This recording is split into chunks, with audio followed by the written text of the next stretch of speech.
لله رب العالمين والصلاة والسلام على أشرف الأنبياء والمرسلين أما بعد فأعوذ بالله من الشيطان الرجيم بسم الله الرحمن الرحيم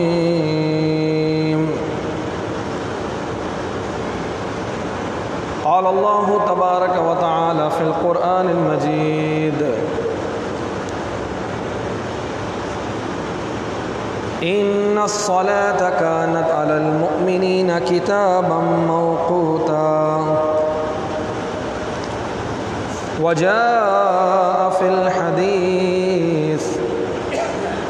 قال رسول الله صلى الله عليه وآله وسلم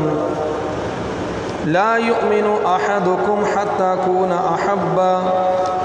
إليه من والده وولده والناس أجمعين صدق الله العظيم وصدق على رسوله النبي الكريم ونحن على ذلك من الشاهدين والشاكرين والحمد لله رب العالمين محمد سيد القونين والثقلين والفريقين من عرب ومن عجم يا صاحب الجمال ويا سيد البشر من وجهك المنير لقد نظر القمر لا يمكن الثناء كما كان حقه بعد از خدا بزرگ تو ایک قصہ مختصر. حمد و صلات کے بعد خالق کائنات سے یہ دعا ہے کہ مالک کریم وہ ہم سب کو حق سننے اور اس پر عمل پیرا ہونے کی توفیق مرحمت فرمائے. اللہ رب العزت کا کرم، اس مالک کریم کی عنایت، اس کی توفیق،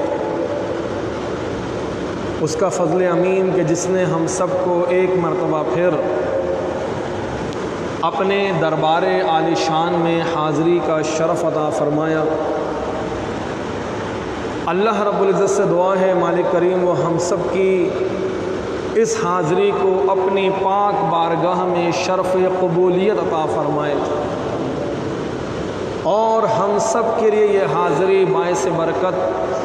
باعث مغفرت و باعث نجات بنے. حضرات محترم، جمعۃ المبارک جو کہ سید الایام ہے، تمام دنوں کا سردار ہے، اللہ رب العزت کی خاص نگاہ رحمت اس کے حبیب مکرم صلی اللہ علیہ وسلم کے امتیوں کے اوپر ہوتی ہے بروز جمعے کو. قرآن حکیم میں ارشاد فرمایا اذا نودی للصلاۃ من یوم الجمعہ فاسعوا الی ذکر اللہ. لوگوں، جب جمعے کے روز اذان کہہ دی جائے تو اللہ کے ذکر کی طرف کوشش کرو. علماء، محققین، مفسرین فرماتے ہیں کہ جب جمعے کو اذان کہہ دی جائے تو کسی بھی قسم کی مشغولیت جو انسان کو نماز جمعے سے روکتی ہے وہ تمام چیزیں ناجائز ہیں، چاہے وہ کاروبار ہو یا کوئی بھی مصروفیات ہو. اس کو بندہ ترک کر دے اور دربار الہی کے اندر جو فیوز و برکات اس کے لیے ہیں ان کو حاصل کرنے کے لیے مسجد آ جائے. روایت میں آتا ہے کہ جب جمعے کا دن ہوتا ہے تو اللہ رب العزت کی بارگاہ سے خاص انعام دینے کے لیے کچھ فرشتے مساجد کے دروازوں پر آ جاتے ہیں. ان کے پاس لکھنے کے لیے قلم ہوتے ہیں اور نوری صفحے ہوتے ہیں. جو شخص مسجد میں سب سے پہلے آتا ہے اس کی مثال، اس کے ثواب کی مثال ایسی ہے کہ جیسے اس شخص نے حرم مکہ کے اندر، حرم شریف میں ایک اونٹ اللہ کی بارگاہ میں صدقہ کیا، صحیح البخاری کی روایت، اس کو اتنا ثواب ملتا ہے۔ پھر دوسرا شخص آتا ہے، اس کو اتنا ثواب ملتا ہے کہ گویا اس نے ایک گائے حرم مکہ کے اندر ذبح کر کے اللہ کی بارگاہ میں صدقہ و خیرات کر دی۔ اس کے بعد جو شخص آتا ہے اس کو اتنا ثواب ملتا ہے کہ گویا اس نے ایک مینڈھا اللہ کی بارگاہ میں حرم پاک کے اندر صدقہ کیا ہو۔ اور اس کے بعد جو آتا ہے اس کو اتنا ثواب ملتا ہے کہ گویا اس نے ایک مرغی اللہ کی بارگاہ کے اندر حرم مکہ کے اندر صدقہ کی ہو۔ اور اس کے بعد جو شخص آتا ہے اس کو اتنا ثواب ملتا ہے کہ جیسے اس نے ایک انڈا اللہ کی بارگاہ میں صدقہ کیا ہو۔ پھر جب روایت میں آتا ہے کہ جب خطبہ شروع ہوتا ہے، اور علماء فرماتے ہیں اس سے مراد وہ واعظ و نصیحت کہ جو خطیب کرتا ہے، تو پھر وہ فرشتے جو خصوصی انعام دینے آئے تھے وہ اپنے نام لکھ رہے تھے ان لوگوں کے جو آ رہے ہیں، وہ پھر اپنے دفتر بند کر دیتے ہیں اور وہ بھی مسجد میں آ کر بیٹھ جاتے ہیں اور خطبہ سنتے ہیں۔ تو اب یہ ہمارے اوپر ہے کہ ہم کتنا ثواب لیتے ہیں۔ ایک ہوتا ہے نماز کو پڑھ لینا، جیسے کہ حدیث مبارکہ میں بیان کیا گیا کہ نماز کو اول وقت میں پڑھنا۔ کچھ خوش نصیب ایسے بھی ہیں کہ جو ابھی اذان ہوئی نہیں ہے مسجد میں آ کے بیٹھ جاتے ہیں، اذان سے پہلے ہی ان کے مسجد کے لیے اٹھتے ہیں، اللہ کی یاد میں ان کا دل معلق مسجد میں لٹکا رہتا ہے۔ روایت میں آتا ہے کہ 7 افراد ایسے ہیں کہ کل بروز قیامت اللہ رب العزت ان 7 اشخاص کو جب کوئی سایہ نہیں ہوگا، اللہ تعالیٰ ان لوگوں کو اپنے عرش کے سایہ، اپنے عرش کے نیچے سائے میں جگہ عطا فرمائے گا۔ ان میں سے ایک شخص وہ بھی ہے کہ جس کا دل جو ہے وہ مسجد میں لٹکا رہتا ہے، مسجد میں معلق رہتا ہے، اس کو بس فکر ہوتی ہے کہ کب اذان کہی جائے اور میں مسجد میں جاؤں، اللہ کے دربار میں جو انعام و اکرام ہے وہ حاصل کروں، میں اللہ کی یاد مناؤں۔ اور حضرات محترم یہی مقصد ہے نماز کا۔ نماز کا مقصد صرف اور صرف یہ نہیں کہ آپ نے وضو کر کے 2 رکعت 4 رکعت نماز پڑھ لی، بلکہ آپ کی جو مشغولیت ہے وہ یاد الہی میں ہو، آپ کا جو اشتغال ہے وہ غفلت نہیں ہے، وہ مشغولیت اللہ کے ذکر میں ہے۔ جس وقت آپ نماز پڑھ کر اپنے کاروبار میں چلے گئے، اپنی ملازمت میں کی طرف چلے گئے، اپنی پڑھائی میں چلے گئے، دنیاوی دوسرے مشاغل میں چلے گئے، لیکن آپ کا دل جو ہے وہ نماز میں اور مسجد میں ہے کہ کب میں ابھی کام تو کر رہا ہوں، سودا صرف لا رہا ہے بندہ، اپنی ملازمت کر رہا ہے، اپنی جاب کر رہا ہے، کاروبار کر رہا ہے اور دیگر مصروفیات کے اندر ہے، لیکن اس کا دل جو ہے وہ اللہ اس کے رسول کے دربار کے اندر ہے۔ تو نماز کا مقصد تو یاد الہی اور محبت الہی اور ایمان کی مٹھاس اور چاشنی جو ہے اس کا تقرب حاصل کرنا ہے کہ بندہ ہر وقت اللہ کے دل، اللہ تعالیٰ کے بارگاہ کے اندر اس کا جو دل ہے وہ مشغول رہے۔ تو حضرات محترم وہ حدیث مبارکہ ذہن میں آئی، امام منذری علیہ رحمہ کی بڑی مبارک کتاب ہے الترغیب والترہیب من حدیث الشریف۔ ترغیب و ترہیب، ترغیب کا مطلب ہوتا ہے کسی عمل کی طرف رغبت دلانا، اور ترہیب کا مطلب ہوتا ہے کسی چیز سے ڈرانا۔ آپ اچھے کام کرتے ہیں، آپ کو رغبت دلائی جاتی ہے اللہ اس کے رسول کے دربار کی طرف سے کہ اچھے کام کرو گے، ثواب ہے، جزا ہے، جنت میں اعلیٰ مقام ہے۔ اور اگر خدا نخواستہ بندہ برے عمل کرے گا تو دربار رسالت مآب سے اور دربار الہی سے ترہیب ہے، ڈرانا ہے کہ پھر اس کا انجام برا ہے، عذاب ہے،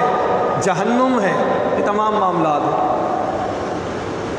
تو امام منذری علیہ الرحمہ نے اس روایت کو بیان کیا کہ نماز کو اس کے اول وقت میں ادا کرنا، نماز کے اس کے اول وقت میں ادا کرنا، کہ اذان ہوئی آپ مسجد آ گئے، آپ نے نماز کی تیاری شروع کر دی اور نماز کو باجماعت آپ نے پڑھ لیا، تو نماز کو اول وقت میں پڑھنا، فرمایا اولہ رحمت، پہلے بلکہ اولہ رضوان اللہ، نماز کو پہلے وقت میں پڑھنا اللہ تعالیٰ کی رضا کو حاصل کرنا ہے، مالک کی خوشنودی مل جاتی ہے۔ حضور علیہ السلام سے پوچھا گیا یا رسول اللہ سب سے بہترین عمل کیا ہے؟ ای الاعمال احب الی اللہ، اللہ تعالیٰ کے نزدیک سب سے محبوب ترین عمل اور پسندیدہ عمل اللہ کے نزدیک کون سا ہے؟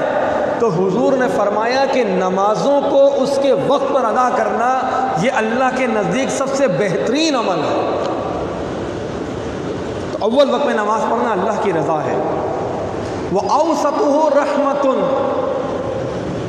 اگر کسی شخص نے اول وقت میں نماز نہ پڑھی، درمیانے وقت میں نماز پڑھی، تو اس کے لیے بھی یہ نماز رحمت ہے۔ اور کسی نے نماز کو آخری وقت میں پڑھا کہ اب یہ نماز نہ پڑھتا تو قضائی ہو جاتی۔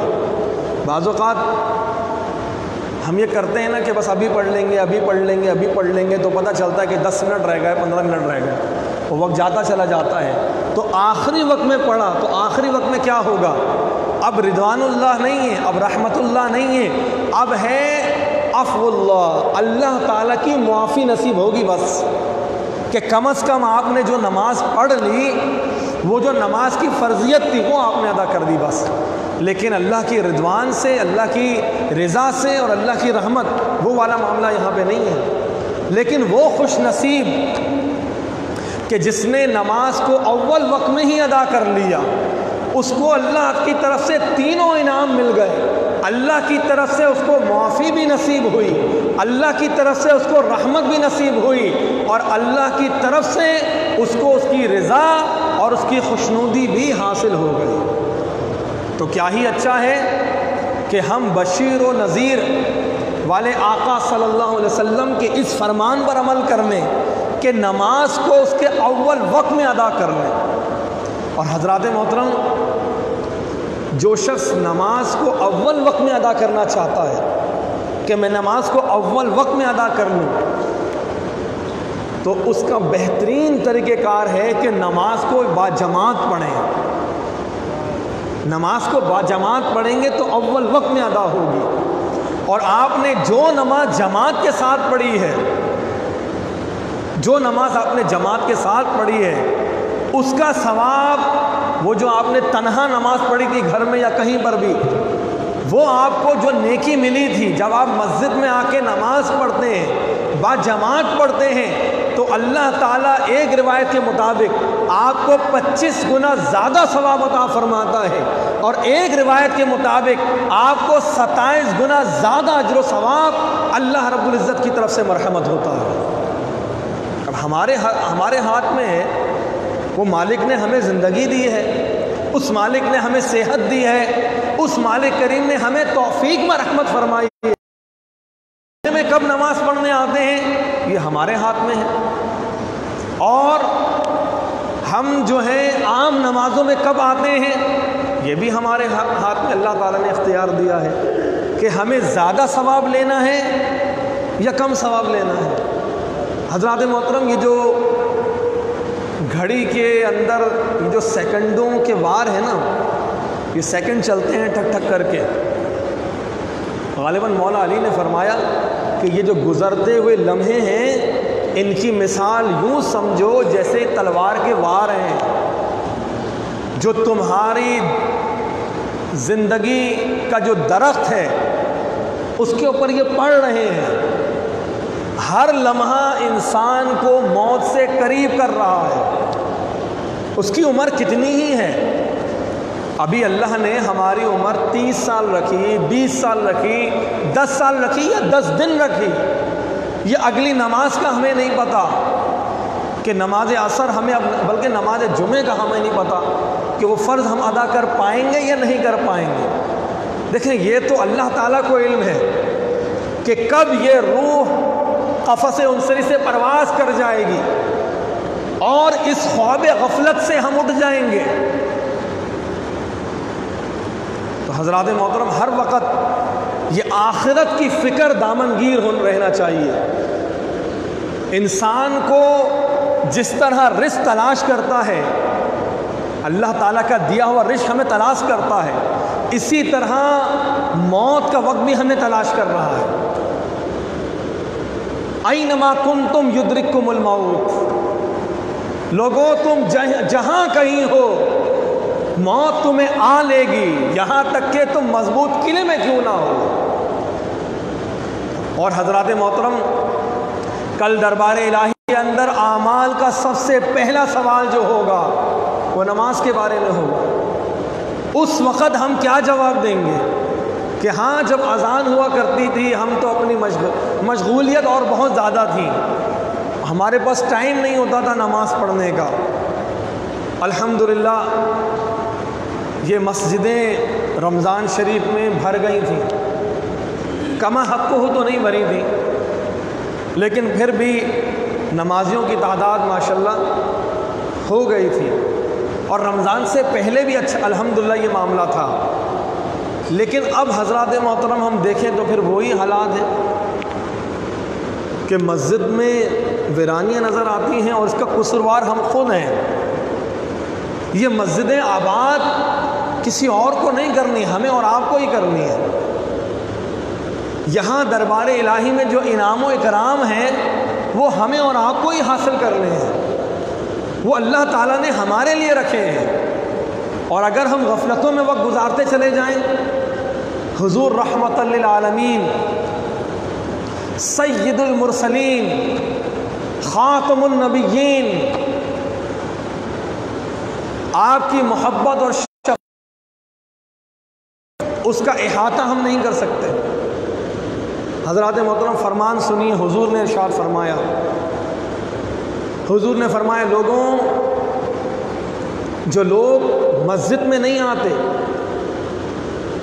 بلکہ اپنے گھروں میں ہی نماز پڑھ لیتے ہیں، اور اذان کا وقت ہوتا ہے ان کے قدم مسجد کی طرف نہیں بڑھتے، حضور رحمت للعالمین ہیں، باوجود اس کے حضور ارشاد فرماتے ہیں کہ میرا دل یہ چاہتا ہے، میں اس بات کا ارادہ کرتا ہوں کہ جس وقت اذان کہی جائے میں کسی شخص کو کہوں کہ نماز پڑھاؤ۔ وہ نماز پڑھانے میں جب مشغول ہو تو میں چند نوجوان لڑکوں کو بلاؤں اور ان سے کہوں کہ لکڑیاں جمع کی جائیں، اور لکڑیاں جمع کی جائیں، اور وہ لوگ کہ جو اذان کہنے کے بعد مسجد نہیں آتے ان کے گھروں کو جا کے جلا دیا جائے۔ اب حضرات محترم یہ حضور رحمت للعالمین فرما رہے ہیں، کیونکہ حضور کی نگاہ نبوت یہ دیکھ رہی ہے، اس کی وجہ بھی سمجھ میں آتی ہے۔ حضور کی نگاہ نبوت یہ دیکھ رہی ہے کہ اگر آج ان کو نہ ڈرایا گیا تو کل جہنم کی دہکتی ہوئی آگ جو ہے وہ بے نمازیوں کے لیے تیار ہے۔ اور حضرات محترم ہم نے روایت میں پڑھا، مسند بزار کے اندر یہ حدیث مبارکہ ہے۔ اللہ تعالی ہماری مغفرت کرے، ہم کتنے گناہ گار ہیں، کتنے گناہ گار ہیں، کتنے خطا کار ہیں۔ حضرات محترم روایت میں آتا ہے کہ جب کوئی شخص ایک نماز، ہم نے تو کتنی نمازیں قضا کر دی، جو کوئی شخص ایک نماز جان بوجھ کر قضا کرتا ہے، اذان ہوئی نماز نہ پڑھی، جو کوئی شخص ایک نماز بالارادہ، کوئی عذر نہیں تھا بس قضا کر دی، دیکھی جائے گی، اس نے نماز قضا کر دی، تو کیا ہوگا؟ مسند بزار کی حدیث مبارکہ ہے، حضور نے فرمایا ایسے شخص کا نام جو ہے وہ جہنم کے دروازے پہ لکھ دیا جاتا ہے اور اس دروازے کے ذریعے اس کو داخل جہنم کیا جائے گا۔ حضرات محترم، جب اس طرح کی روایت سنیں نا تو ہمیں چاہیے فوراً سے اللہ کی بارگاہ میں توبہ کریں، بلکہ اللہ اس کے رسول کی بارگاہ میں رجوع کریں، توبہ کریں، اللہ کی بارگاہ میں بھی کریں، اس کے رسول کی بارگاہ میں بھی کریں۔ بڑی ذمہ داری کے ساتھ یہ جملہ عرض کر رہا ہوں،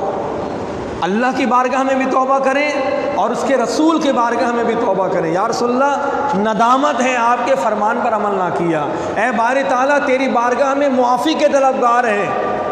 ہم نے تیرے فرض کو ادا نہ کیا۔ دونوں کی بارگاہ میں توبہ کرنا ہے، اس کی دلیل قرآن سے بھی ہے اور حدیث سے بھی ہے۔ وَلَوْ أَنَّهُمْ إِذ ظَّلَمُوا أَنفُسَهُمْ جَاءُوكَ، جب تک ایمان کی کسوٹی کو ہم نہیں سمجھیں گے نا، نمازیں کتنی پڑھتے چلے جائیں، روزے کتنے رکھتے چلے جائیں، کوئی فائدہ نہیں۔ ایمان کی کسوٹی کیا ہے؟ ایمان کا راز، ایمان کی پختگی، ایمان کی چاشنی، ایمان کا مٹھاس دربار رسالت مآب صلی اللہ علیہ وسلم کی غلامی میں پنہا ہے۔ جس کو یہ دربار مل گیا اس کو اللہ کی رضا بھی مل گئی، دنیا اور آخرت کی بھلائیاں بھی مل گئی۔ وَلَوْ أَنَّهُمْ إِذ ظَّلَمُوا أَنفُسَهُمْ جَاءُوكَ، میرے محبوب اگر یہ لوگ اپنی جانوں کو ظلم کر بیٹھے تو سب سے پہلا کام کیا کرنا ہے؟ فرمایا آپ کے دربار میں آ جائیں، اللہ سے مغفرت طلب کریں اور اے میرے محبوب آپ بھی ان کے لیے سفارش کر دیں، لَوَجَدُوا اللَّهَ تَوَّابًا رَحِيمًا، تو اللہ تعالیٰ کو غفور الرحیم پائیں گے۔ یہ قرآن سے دلیل ہے، اتوب الی اللہ و اتوب الی الرسول، اللہ اس کے رسول کی بارگاہ میں توبہ کرنا۔ اور امہات المؤمنین فرماتی ہیں، روایت میں آتا ہے صحیح البخاری کی روایت، کہ ایک مرتبہ حضور علیہ السلام کاشانہ نور کے اندر تشریف لے کر آئے۔ حضور کا گھر مبارک کاشانہ اقدس، نور کا گھر، اس میں تشریف لائے تو میں کچھ تکیے میں نے لے کر آئی تھی بازار سے، جب منگوائے ہوں گے جو بھی معاملہ ہے، ان کے اوپر کچھ تصاویر بنی ہوئی تھی۔ تو حضور علیہ السلام جیسے ہی در دولت کے اندر تشریف لائے، آپ کی نگاہ پڑے تو آپ کے چہرے مبارک پر ناپسندیدگی کے آثار نظر آئے۔ میں سمجھ گئی کہ حضور علیہ السلام کو یہ چیز پسند نہ آئی۔ میں نے فوراً حضور کی بارگاہ میں کہا یا رسول اللہ اتوب الی اللہ و رسولہ، میں اللہ کے بارگاہ میں بھی توبہ کرتی ہوں اور یا رسول اللہ میں آپ کی بارگاہ میں بھی توبہ کرتی ہوں۔ اللہ کو منانے کا راز حضور کی غلامی مضبوطی سے تھامی ہوئی ہو اور حضور کی بارگاہ میں بھی معافی کے طلبگار ہو تو اللہ بھی راضی ہوتا ہے اور اس کا رسول بھی راضی ہوتا ہے۔ ایک مرتبہ محبت کے ساتھ درود پاک پڑھیں، اللہم صلی علی سیدنا و مولانا محمد و علی آل سیدنا و مولانا محمد و بارک وسلم۔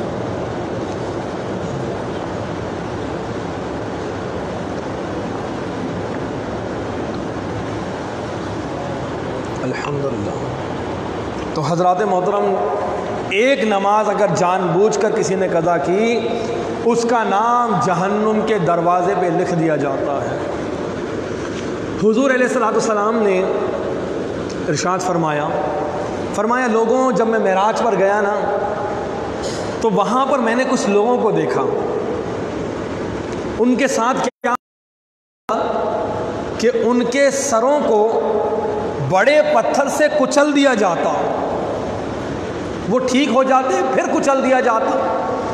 ان کو برابر سے یہ تکلیف دی جا رہی تھی، عذاب میں مبتلا تھے۔ میں نے جبریل امین سے پوچھا کہ جبریل ان کے ساتھ کیا معاملہ ہے، ان کا کیا گناہ ہے کہ ان کے سروں کو پتھروں سے کچلا جا رہا ہے، پھر ٹھیک ہو جاتے ہیں پھر یہ عذاب دیا جاتا ہے؟ تو فرشتوں نے، حضرت جبریل امین نے عرض کیا یا رسول اللہ، یہ امت کے وہ لوگ ہیں کہ جب نماز کا وقت ہوتا تھا تو نماز پڑھنے کے لیے ان کے سر جو ہیں وہ غفلت سے بھاری ہو جایا کرتے تھے، آج ان کے سروں کو یہ عذاب دیا جا رہا ہے۔ اللہ کی بارگاہ میں ہمیں توبہ کرنا چاہیے۔ مالک کریم معافی کے سازگار ہیں، خواستگار ہیں۔ اب تیرے دربار کے اندر اذان ہوگی تو ہم حاضر ہو جایا کریں گے، باجماعت نماز پڑھیں گے، اور اگر کوئی کسی کام میں مشغول ہے یا کوئی مجبوری ہے تو اللہ تعالیٰ غفور الرحیم ہے، وہ معاف فرمانے والا ہے۔ لیکن باجماعت نماز پڑھنے کے کتنے فضائل و برکات ہیں، یہ آپ نے سماعت کی ہے۔ اور حضرات محترم، نہ صرف یہ کہ نماز، بلکہ جب اب ہم نماز پڑھتے ہیں تو نماز کے بہت سے متعلقات ہیں، وہ سب ہمارے لیے رحمت ہیں، وہ سب ہمارے لیے مغفرت کا سبب ہے۔ اور اگر ہم نماز چھوڑتے ہیں تو وہ متعلقات کے ذریعے جو رحمتیں ملنی ہیں اور جو مغفرتیں ہیں، جو بشارتیں ہیں، ہم اس سے بھی محروم ہو جائیں گے۔ یہ نماز جو ہے یہ ایک بنیاد ہے۔ جیسے کہ حدیث مبارکہ میں آتا ہے کہ لوگوں، جب مؤذن اذان کہے تو جو مؤذن کہے تم وہ ادا کرو۔ حضور علیہ السلام ایک جگہ سے گزرے تو وہاں پہ خواتین بھی تھیں اور مرد حضرات بھی تھے، تو حضور علیہ السلام نے خواتین کو جو ہے وہ مخاطب کیا، یا معاشر النساء، اے عورتوں، تمہیں معلوم ہے کہ جب اذان کہی جاتی ہے تم اذان کا جواب دیتی ہو تو تمہیں اللہ کے دربار سے کیا ثواب ملتا ہے؟ خواتین نے عرض کیا، یا رسول اللہ کیا ثواب ملتا ہے؟ حضور علیہ السلام نے فرمایا کہ ہر حرف کے بدلے اللہ کی بارگاہ سے تمہیں 10 لاکھ نیکیاں جو ہیں وہ ادا کی جاتی ہیں۔ حضرت عمر بن خطاب نے فرمایا، یا رسول اللہ ھذہ للنساء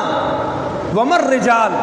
یا رسول اللہ یہ تو عورتوں کے لیے ثواب ہے، مردوں کے لیے کیا ثواب ہے؟ تو حضور نے فرمایا جتنا عورتوں کو دیا جاتا ہے اس کا دگنا جو ہے اللہ تعالیٰ مردوں کو عطا فرماتا ہے۔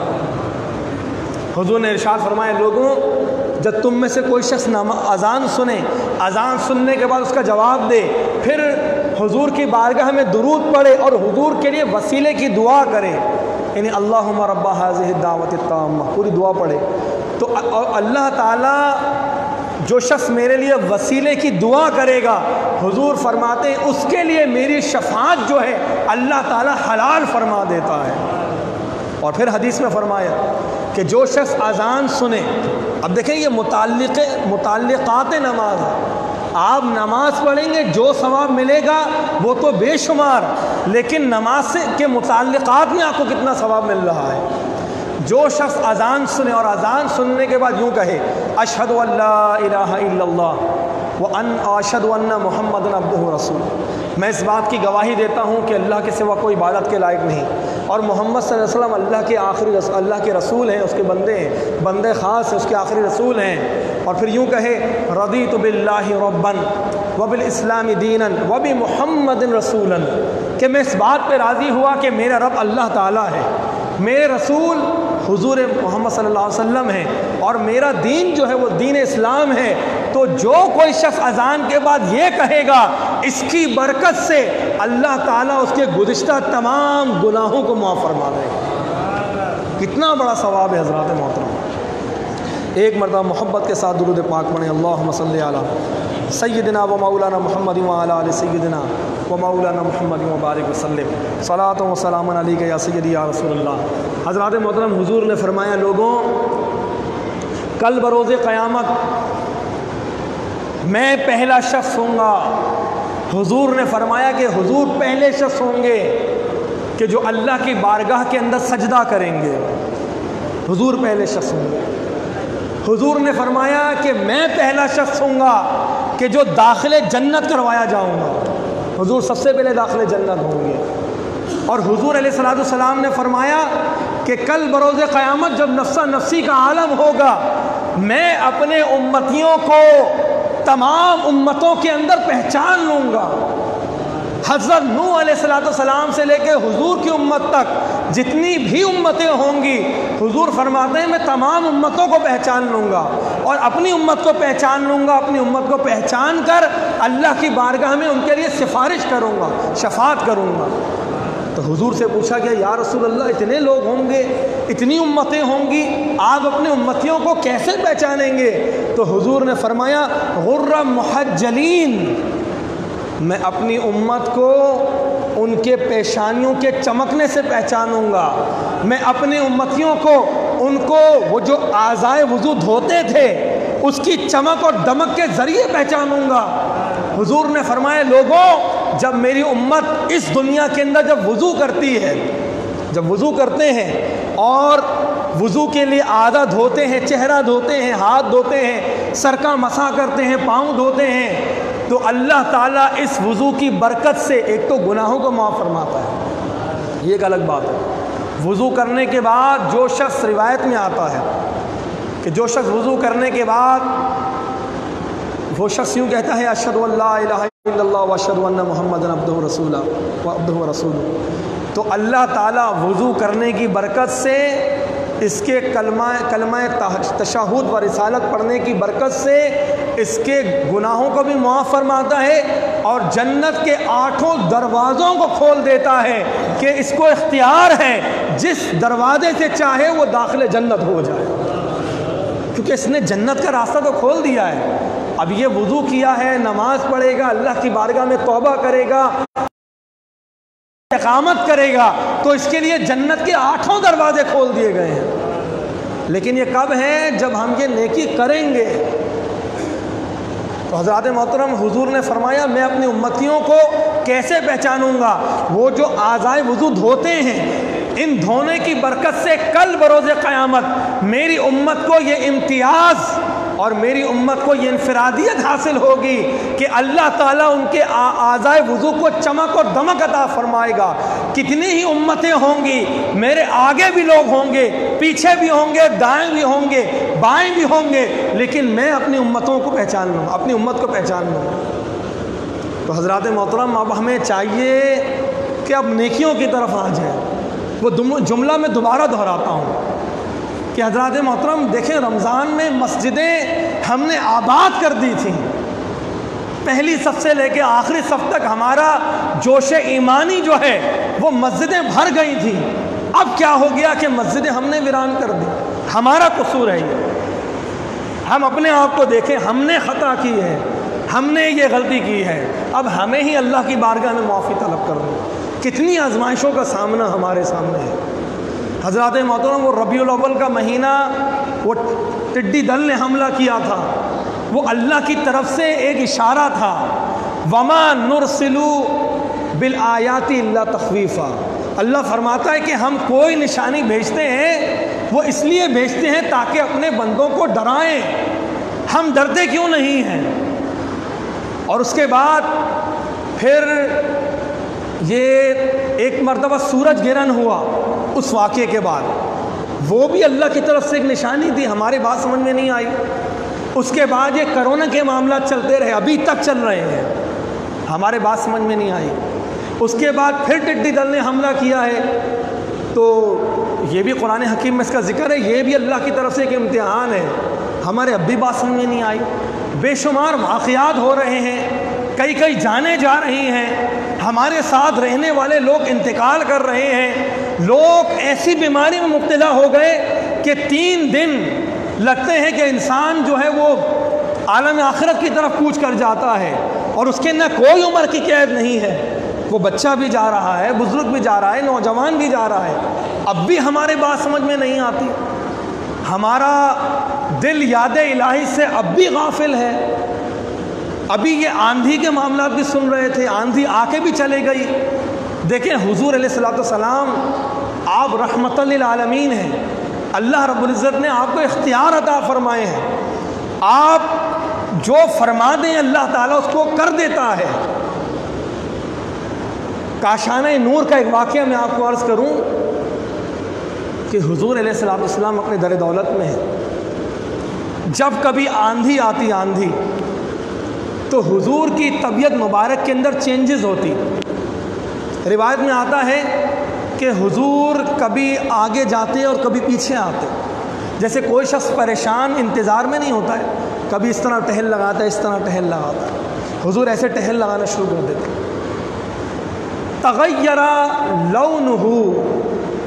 وجہ لونہ، حضور کا چہرے مبارک کا جو رنگ تھا وہ تبدیل ہو جایا کرتا تھا۔ میں حضور کی بارگاہ میں پوچھتی، امہات المؤمنین کہتی ہیں، میں پوچھتی یا رسول اللہ آندھی تو آئی ہے تو اس میں آپ اتنا پریشان کیوں ہو رہے ہیں؟ تو حضور فرماتے ہیں عائشہ پچھلی قوموں نے بھی یہ کہا تھا کہ یہ تو محض آندھی ہے، لیکن وہ عذاب الہی بنا، وہ اور اللہ تعالیٰ نے ان قوموں کو کہ جنہوں نے اللہ کے عذاب کو دیکھ کے بھی اتوب الی اللہ و رسول نہ کیا، اللہ اس کے رسول کی بارگاہ میں توبہ نہ کی، اللہ تعالیٰ نے ان کو ہلاک کر دیا۔ حضرات محترم ہم کس انتظار کے اندر ہیں؟ ہم اس انتظار کے اندر ہیں کہ عذاب الہی ہماری ذاتوں پر حملہ کرے تو پھر ہمارے بات سمجھ میں آئے گی۔ تو حضرات محترم اللہ اس کے رسول کے دربار کے اندر ہمیں توبہ کرنا چاہیے، مسجدوں کو آباد کرنا چاہیے، جو فرائض اور واجبات اور حضور پرنور صلی اللہ علیہ وسلم کی سنتیں ہیں اس پر ہمیں عمل کرنا چاہیے۔ اور یہ ڈر اور خوف اور خشیت الہی یہ صرف ہمارے لیے جب نہیں ہے کہ جب ہم نمازیں ادا کر رہے ہیں، ہم نمازیں ادا نہیں کر رہے ہیں، اگر ہم نمازیں ادا کر رہے ہیں پھر بھی ہمیں اللہ سے ڈرنا چاہیے، کیونکہ بہت سے نمازی ایسے ہیں، یعنی ایک عمومی طور پہ بات ہے، فویل للمصلین،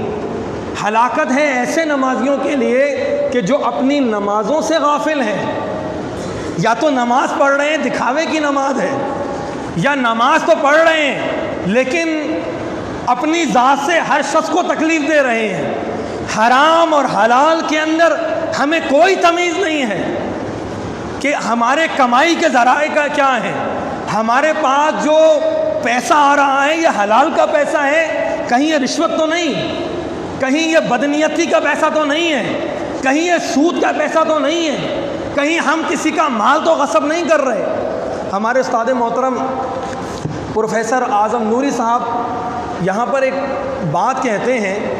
کہ اس طرح کا ڈرنا کہ نمازیں تو پڑھیں لیکن دوسرے معاملات میں ہم اچھا نہ ہوں، تو آپ ایک کچھ اشعار کی صورت میں چیز پڑھتے ہیں۔ آپ فرماتے ہیں کہ یوں ہی کہنا پڑے گا کہ خدا سے دیکھو کتنا ڈر رہا ہوں میں، خدا سے دیکھو کتنا ڈر رہا ہوں میں،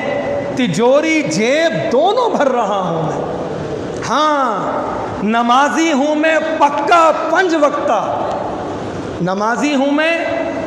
پکا 5 وقتہ، پر جھوٹی تجارت کر رہا ہوں میں، اور بھائی ہے میرا 3 دن سے بھوکا اور 4تھی بار عمرہ کر رہا ہوں میں، بہن کی جائیداد غصب کر کر معافی کا طلبگار ہوں میں، خدا سے دیکھو کتنا ڈر رہا ہوں۔ تو ایسا خدا سے نہیں ڈرنا، بلکہ ایسا خدا سے ڈرنا ہے کہ حقوق العباد بھی پورے ہو رہے ہوں اور حقوق اللہ کے اندر بھی ہم پورے ہوں۔ اللہ رب العزت سے دعا ہے مالک کریم وہ ہمارے اس کال کو حال عطا فرمائے، جو کچھ ہم نے بیان کیا، جو کچھ ہم نے سنا، مالک کریم ہم سب کو اس پر عمل پیرا ہونے کی توفیق عطا فرمائے۔ وما علینا الا البلاغ۔